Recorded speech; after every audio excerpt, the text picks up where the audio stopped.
Hello, everybody. It's great to be with you once again. It's a thrill, by the way, to be here at Sunday in Daba. I have to tell you, you should be incredibly proud of this community because this is something that really is world class. And I've been overwhelmed by the embrace of everybody for my message when it comes to Israel, obviously, for your innate love of the state of Israel. And that should be no surprise given the history of this community. Also, the chief rabbi himself, who you should know is a defender of and a supporter of Israel here in South Africa, but is also somebody who stands on the world stage as he does so as well. So you should be very proud of that. Today, I would like to talk about how we compellingly tell Israel's story. I've been very fortunate to speak to audiences around the world. As I mentioned earlier, I made Aliyah to Israel 11 and a half years ago from the UK together with my family. And I have the privilege to be the executive director of Stand With Us, which is a pro-Israel organization that counters boycotts and anti-Israel propaganda, and at the same time reaches out positively about Israel to young Jews and non-Jews and people of all stripes and persuasions all over the world. So it's a thrilling thing to be able to do. And in that capacity, I am able to speak to many different audiences in many different places. Now, one thing I know that when you're speaking to a group is that you need to know your audience. And as much as anything else, I learned this from my children. Because I was tasked a while back with putting my kids to bed. And as any parent knows, that's a bit of a task sometimes. And I have several kids, so it takes a little while. And I was saying goodnight to all of them, and eventually there was quiet. My job was done. After a little while, I hear murmurings and there's noise. It's coming particularly from my son's room, my second child, not to name names. And so I step over there and I say, okay, Yoav, it's time to be quiet now. And there's quiet. And a few minutes later, there's noise. And I come back again and I said, okay, come on everybody now. And Yoav, it's time to be quiet, please. And there's silence and I step away and there's noise again. And shortly afterwards, I come back and I decide to take things to the next level. And I say to him, Yoav, if there's not quiet now, Abba's not going to give you a goodnight kiss. To which he said to me, Abba, I don't want a goodnight kiss. So it's important to know your audience. And if I know this audience today, it's an audience that deeply loves and believes in Israel. And so wants to compellingly tell its story to other people, and that's what we're going to talk about today. Sometimes we find ourselves exasperated that people don't understand Israel, or frustrated at ourselves that we don't tell Israel's story adequately. Israel gets a bad rap, let's face it. At times it feels like Israel's detractors are allowed to say whatever they want about Israel without any need to back up their assertions or without any repercussions to their misleading allegations. And one of the things our organization does, Stand With Us, is send articulate young Israelis to speak on campuses and communities around the world. And you met some of them last night. On a different such occasion, we sent a young Israeli to go and speak. And he was based in the Pacific Northwest of the United States, in Seattle. And he found himself on a campus, and a professor who knew he was Israeli asked him to stand in front of the class. And the professor said to him, could you please tell us and tell everybody how many Palestinian women Israeli soldiers have raped at the checkpoints? Silence in the room.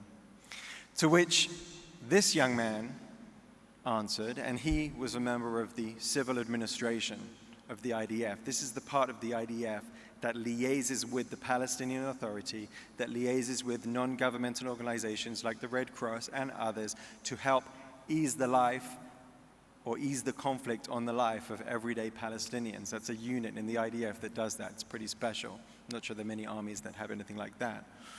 So he knew full well, as pretty much any soldier would, that the answer to the question of the professor is 0. And that's what he replied.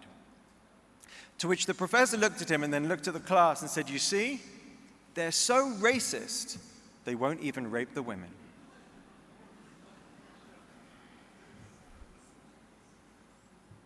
We gasp and we laugh, but it's a crazy situation. And this was a supposed academic's point of view. So given this background, with some people, not all, some, how do we tell Israel's story? This presentation has 4 stages. We're going to look at people's knowledge of Israel, or lack thereof. We're going to look at Israel's perceptions, people's perceptions of Israel, which sometimes may be misperceptions. We're going to look at the multifaceted dimensions of the state of Israel, and then we're going to attempt to tell Israel's story in a compelling way. First, let's look at what people know about Israel. I'll begin by showing you a funny video that illustrates a point. We sent comedian Mark Schiff onto the campus of University of California, Los Angeles, to ask some questions to find out what people know and don't know about Israel. Let's take a look. I wish that I knew what I know now.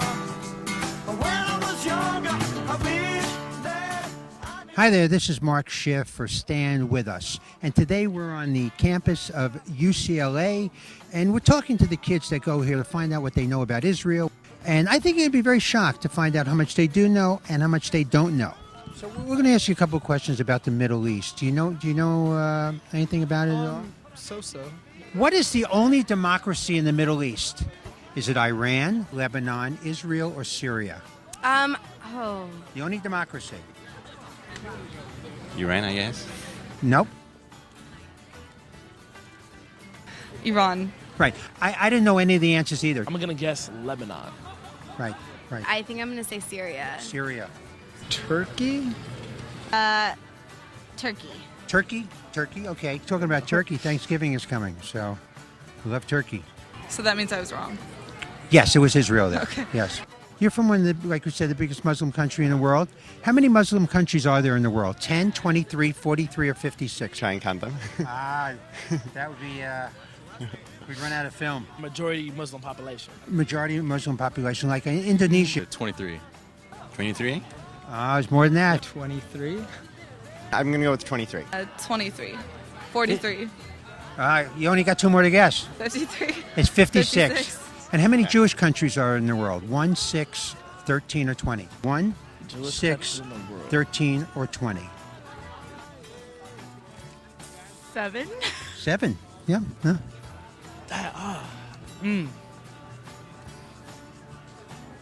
That's all right. 13. 13. I'm going to say 6. 15. 15 Jewish countries. Yeah, there's a lot of, especially in this area, you have a tremendous amount of Jewish people. That's true. How long have Arab Palestinians considered themselves a people?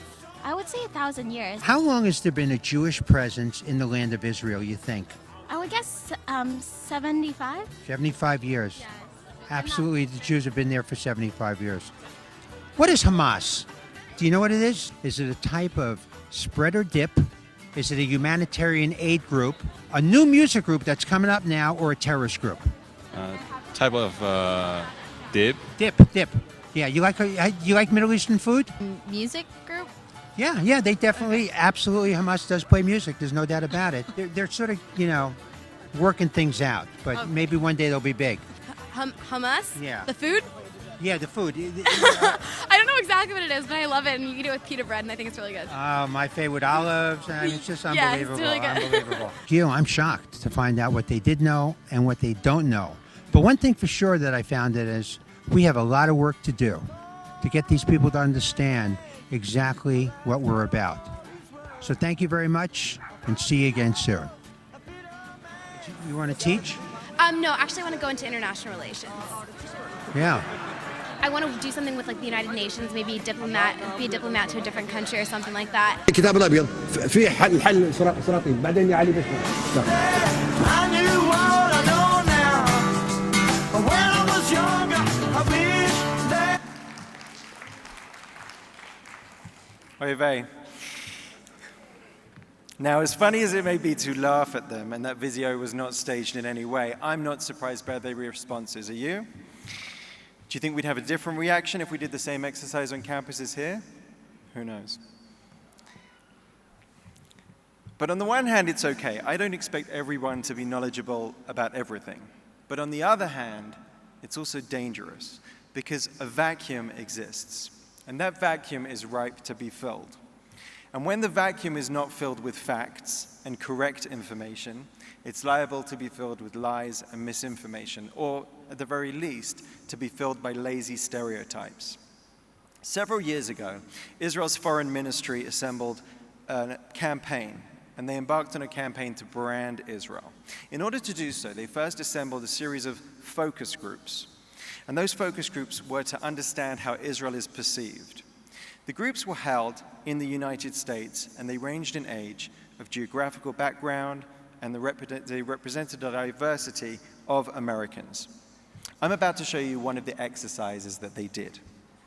Those taking part in the initiative did not know that the focus was on Israel. What they did was ask the groups, if a country was a house, what would that house look like? And they asked them questions about multiple countries, from France to China, from Spain to Australia. I'm going to show you two of the responses. We're going to look at how the groups responded when asked to describe Italy's house, and how they responded when they were asked to describe Israel's house. Let's take a look.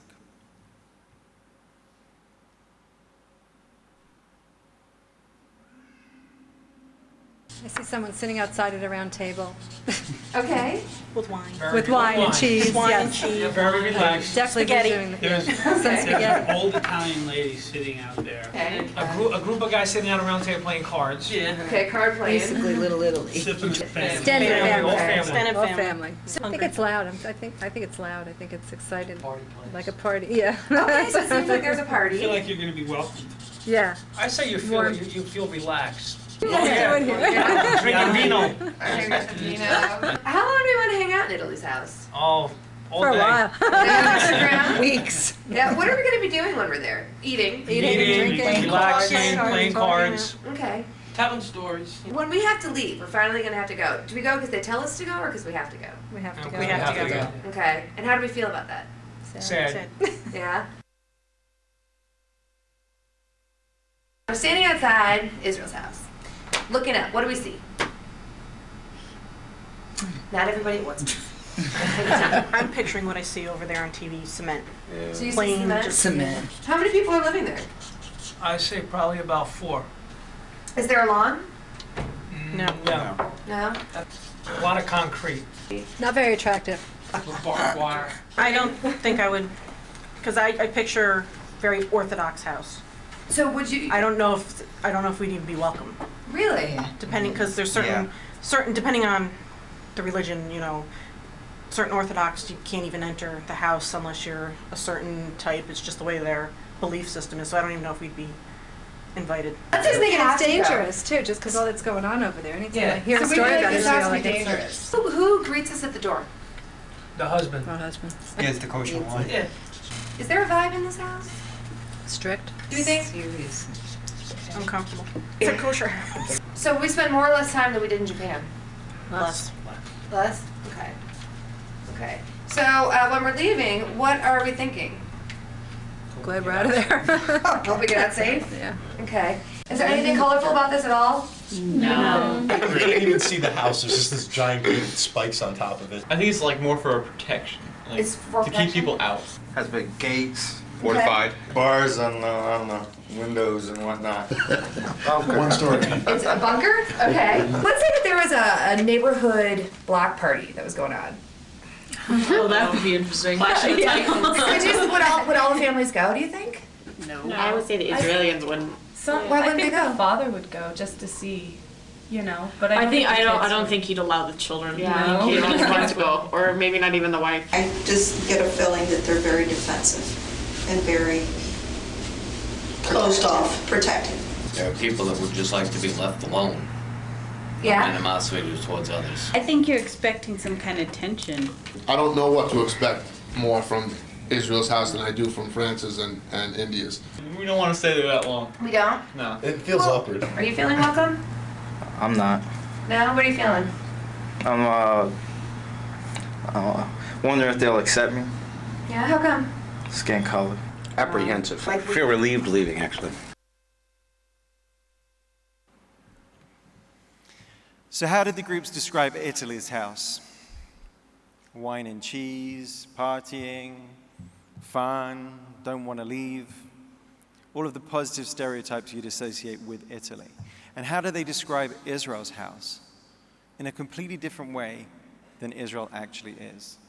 There's no color, there's no grass, there's no diversity.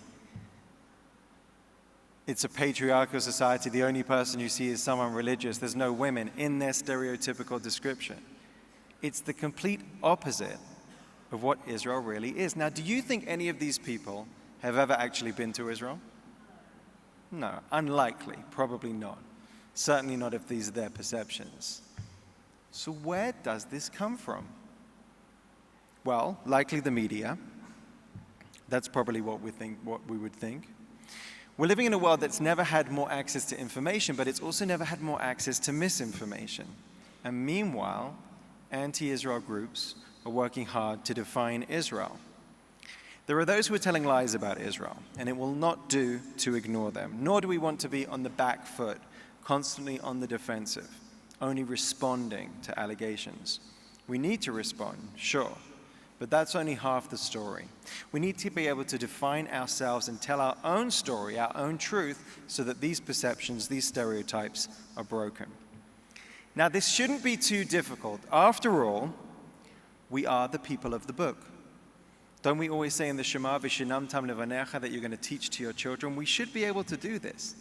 The festival of Pesach, Passover, it's on its way. And what's Passover all about? The Seder, the Haggadah. It's about telling our story, about how we, the Jewish people, were rescued from slavery. We left Egypt miraculously. And what's the final part of the story? We reached the promised land, Israel. That's part of our story. We should be able to tell this. We've been telling it for thousands of years. We should be getting good at it. But when it comes to modern-day Israel, we don't seem to be able to.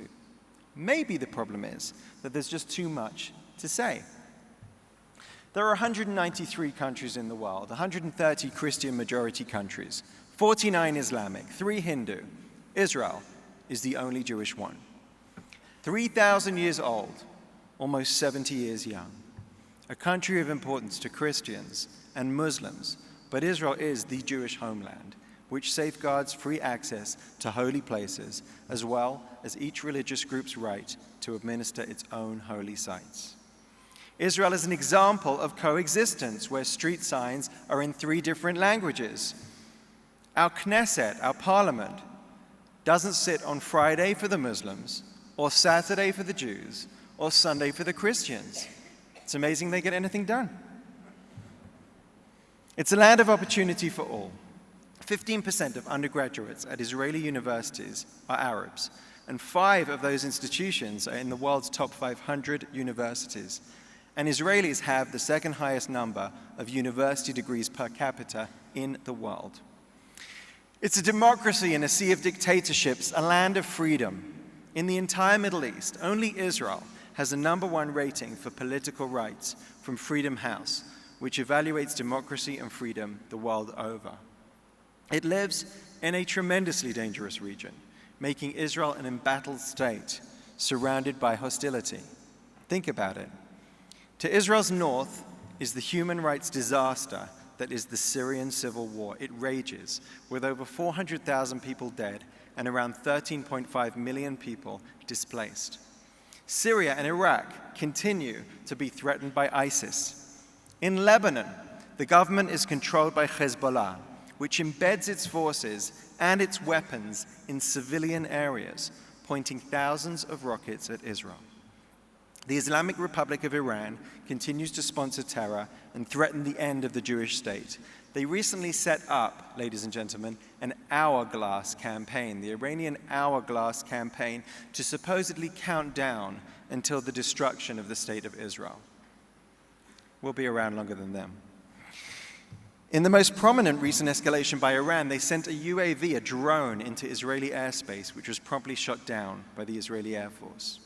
Let's look to the south for a moment. Gaza is under the jackboot of Hamas, and terrorists lurk in the Egyptian Sinai. So Israel has real and constant strategic threats. It's a country that lives in an incredibly tough neighborhood. So while always seeking peace, Israel must always be on its guard. I'm a father of 5. That means that I have 5 gas masks that sit under my stairs for each of my children. God forbid we should ever have to use them. Israel is a country that has to have a mandatory army service for men and women. That old truism is still true today. If Arabs laid down their arms tomorrow, there would be peace. If Israel did the same thing tomorrow, there would be no Israel. It's a country that has suffered brutal waves of jihadi terrorism, bus bombings, cafe bombings, knife attacks, car rammings. Yet even amid carnage, ethics prevail. When terrorists attack, a paramedic has to treat the most wounded first, even if that's the terrorist. Think about that. And Israel's army is one of integrity and morality, where Toha HaNeshek, the purity of arms, is taught to every soldier from day one. Now, Israel is also a bastion of human rights. It's a place where women are not just free, they are equal. I mentioned last night, we currently have a female justice minister, we've had a female speaker of Knesset, a female foreign minister, and of course, a female prime minister. When Americans were looked to elect their first female leader just recently, Israelis looked on at that, shrugged, and said, that's so 1960s. It's a place that respects minority rights, where you can be whoever you want to be.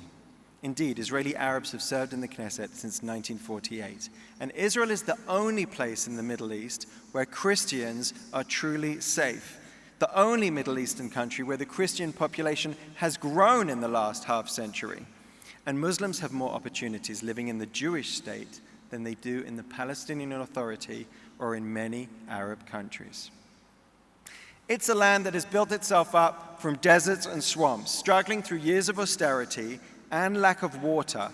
It's not had it easy, but it's become modern.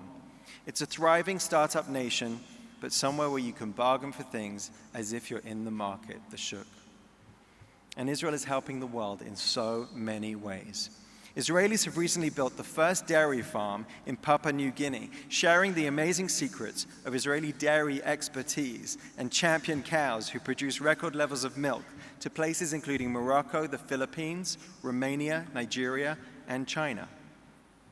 Israel is a leader in water recycling and desalination, turning seawater into drinking water.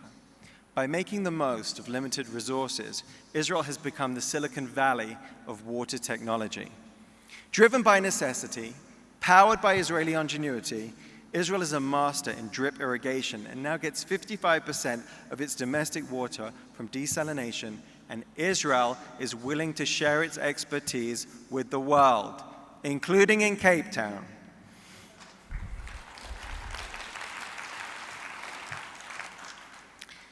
They just have to be willing to accept it. In fact, Israel is always there for other countries, the first on the scene after disasters such in Haiti, and providing disaster relief and pioneering life-saving operations for children from across the Middle East and Africa via the NGO Save a Child's Heart, based in Israel. And while we're speaking of heart, let's speak about humanity. Syria is a country that is at a state of war with Israel. But Syrian men, women, and children with horrific injuries from that country's war against its own people are receiving life-saving medical care in Israeli hospitals, all at Israeli taxpayers' expense. We spoke about human rights. What about animal rights? Whereas 1,000 rhinos, who in any case are facing extinction, are poached here in South Africa last year, Israel is caring for them and breeding them. The newest baby rhino is celebrating his first birthday now at Ramat Gan. And how can we not mention innovation? It was an Israeli scientist that discovered a natural bacterium to combat river blindness, helping to protect the sight of people from 11 African nations. Just last week, scientists at the Kaplan Medical Center in Rehovot said they are developing a better method to screen for prostate cancer, marking a significant leap forward in removing guesswork from the process of diagnosing the second most common cancer in men.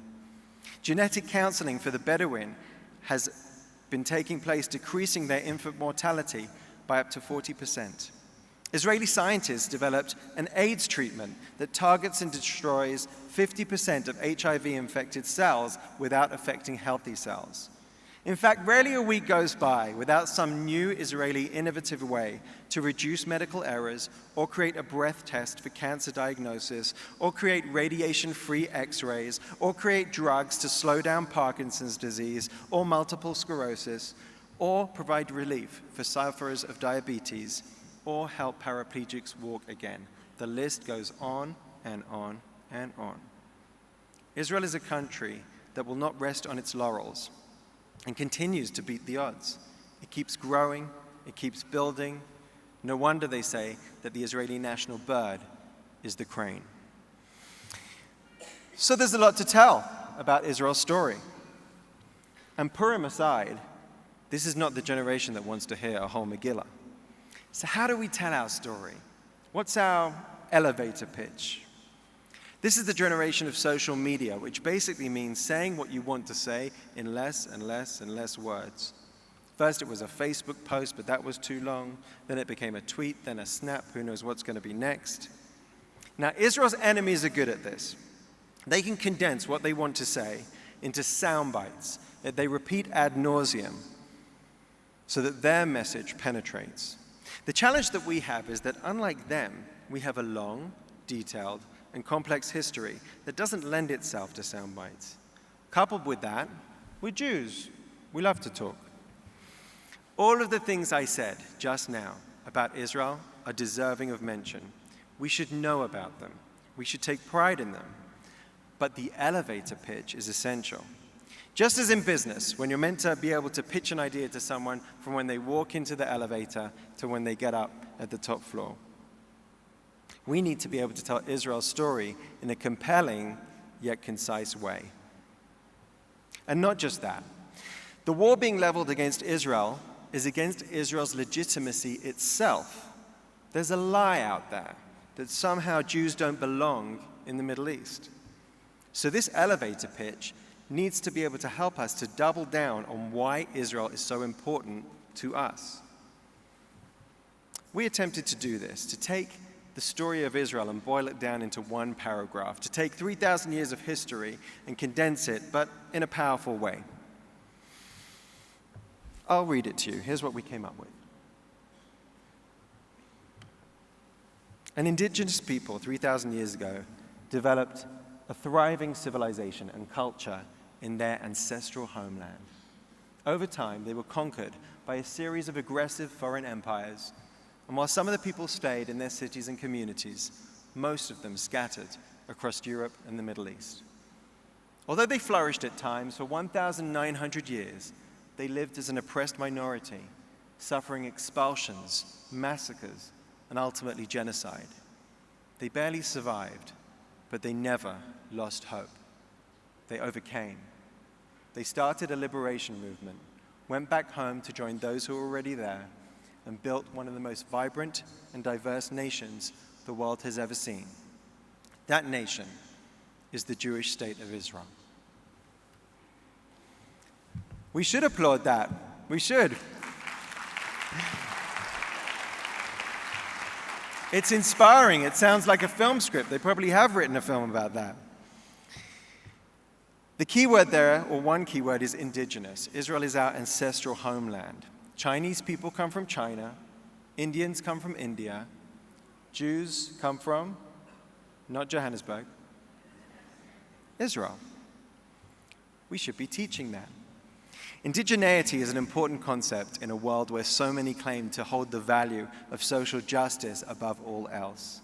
Because what could be more just than Jews being able to rule themselves freely in a place where the Jewish story began?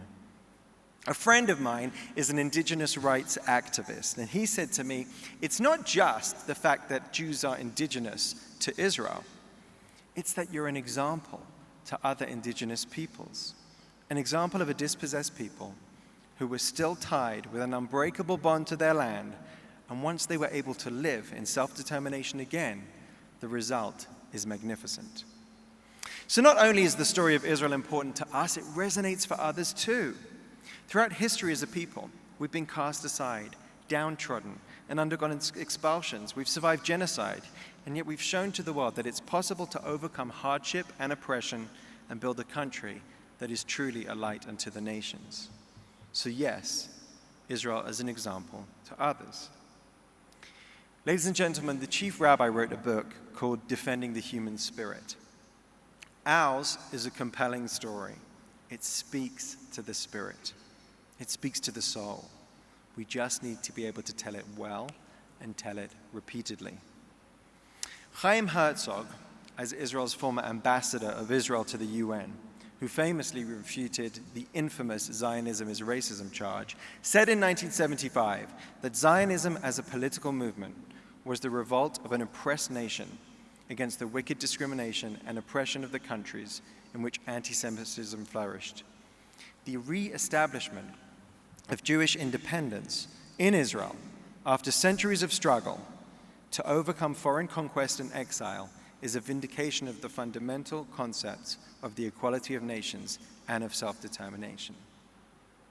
And at the very least, we should be able to tell our story as well as the American president. The American president, a noted orator, world-class orator, right? Let's take a look at what he says and how he tells Israel's story.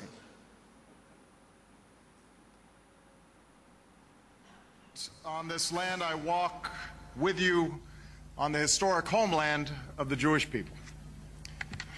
More than 3,000 years ago, the Jewish people lived here, tended the land here, prayed to God here. And after centuries of exile and persecution, unparalleled in the history of man, the founding of the Jewish state of Israel was a rebirth, a redemption, unlike any in history. Today, the sons of Abraham and the daughters of Sarah are fulfilling the dream of the ages. Which president did you think I meant? The truth is, it doesn't matter which president you support, what your politics are. Let's at least be as well as telling Israel's story as Barack Obama was there, and let's make sure that we are active in telling it. As we conclude Purim, where Jews in the diaspora face genocide against a background of forgetting who they were and their story, and as we approach Passover, where telling our story is central to the festival, let's recommit to doing just that. Ladies and gentlemen, at the time of the rebirth of the State of Israel in 1948, our founding forefathers and foremothers could have named the modern-day state anything. They could have called it Sion, Zion, Yehuda, Judea, and they chose to call it Yisrael. You ever thought about that? Israel. They chose to give it that name. Rabbi Soloveitchik told us it couldn't have been anything else. Why? Because the word Israel itself tells Israel's story. It's right up there in the letters. Yud for Yitzchak and Yaakov, Isaac and Jacob. The Shin for Sarah, the Resh for Rebecca, the Aleph for Abraham, and the Lamed for Leah. Ladies and gentlemen, at the time when Israel itself was being reborn, its modern founding fathers were reminding us that Israel's story is imbued in everything that Israel is and does. We just have to tell that story. Thank you very much.